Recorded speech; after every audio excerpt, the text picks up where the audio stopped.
तीन चोर। बहुत दिनों की बात है। किसी शहर में रमन, घीसा और राका तीन चोर रहते थे। तीनों को थोड़ा थोड़ा विद्या का ज्ञान था। तीनों चोरों को विद्या का ज्ञान प्राप्त होने के कारण बहुत घमंड था।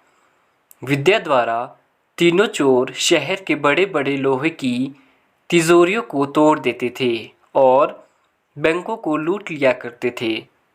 इस तरह तीनों चोरों ने शहर के लोगों की नाक में दम कर रखा था। एक बार तीनों चोरों ने एक बड़े बैंक में डकैती करके सारा माल उड़ा दिया।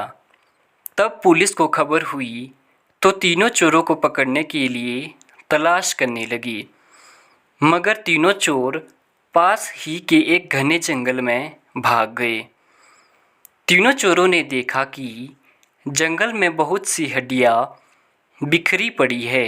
रमन ने अनुमान लगाकर कहा, ये तो किसी शेर की हड्डियां है। मैं चाहूँ तो सभी हड्डियों को अपनी विद्या के ज्ञान द्वारा जोड़ सकता हूँ। घीसा को भी विद्या का घमंड था, सो वह बोला, अगर ये शेर की हड्डियां है तो मैं इनको अपनी विद्या द्वारा शेर की खाल तैयार कर उसमें डाल सकता हूँ। रमन और घीसा की बात सुनकर राका का भी घमंड उमड़ पड़ा और उसने कहा, तुम दोनों इतना काम कर सकते हो तो मैं भी अपनी विद्या द्वारा इसमें प्राण डाल सकता हूँ। तीनों चोर अपनी विद्या का प्रयोग करने लगे।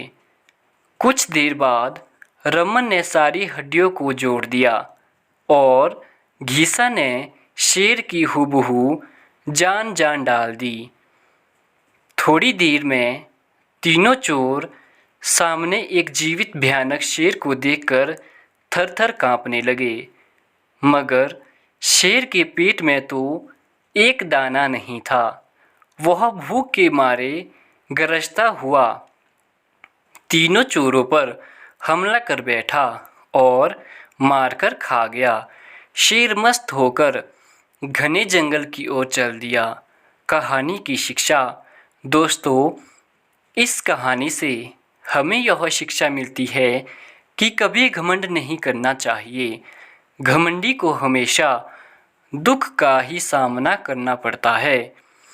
यदि तीनों चोर अपनी विद्या का घमंड ना करते तो उन्हें जान से हाथ ना धोने पड़ते। हमें अपनी विद्या का प्रयोग सोच समझकर करना चाहिए।